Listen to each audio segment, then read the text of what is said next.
Imagine spending $1,000 for a phone and it turning out to be shitty in the end, or spending a huge amount for some supposed to be cool gadgets which later proved to be not cool at all. You will not like that, right?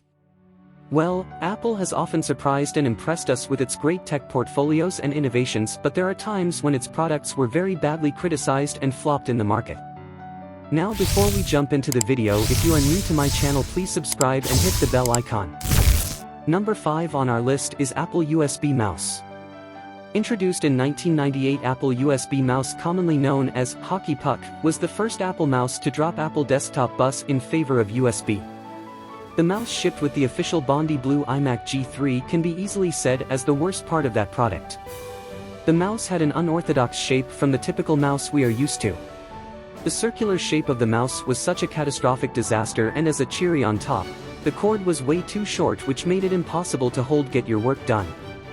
You might be fond of Siri as a voice assistant, but Siri Remote might have unimpressed you if you ever used it. Unlike Apple USB, Siri Remote might has a pretty cool form factor, but in real words, this comes to no use. It is way smaller than the average TV remote, but with fewer buttons and a trackpad to navigate, it becomes way more difficult for practical use. Number 3 on our list is iPod Hi-Fi.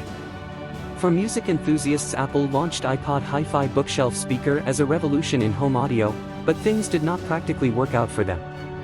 It failed to produce the top-notch audio quality it promised to deliver to its customers, and eventually lost its space in the audio device markets to its competitors. Once famous for launching the best keypad for laptops in the market, Apple soon launched the worst one too.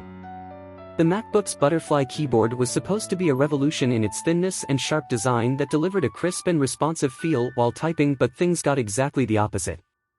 It was very loud and sticky. Soon Apple had to release a service program that covers every butterfly keyboard model ever released. After 5 years of this painful experience both for customers and the company, Apple finally returned to its scissor switch keys. Before mentioning number 1, here are some honorable or maybe dishonorable mentions. The Pippin, Apple's first footstep into the gaming console world, fails miserably. Released in 1997, the 20th anniversary edition of Mac was also considered one of the worst stuff Apple has ever produced. Now our list ends with the number 1 worst product of Apple, which is Apple Map. When Apple stopped to rely its dependency on Google Maps and switched to its product Apple Map, things did not go well as they have imagined.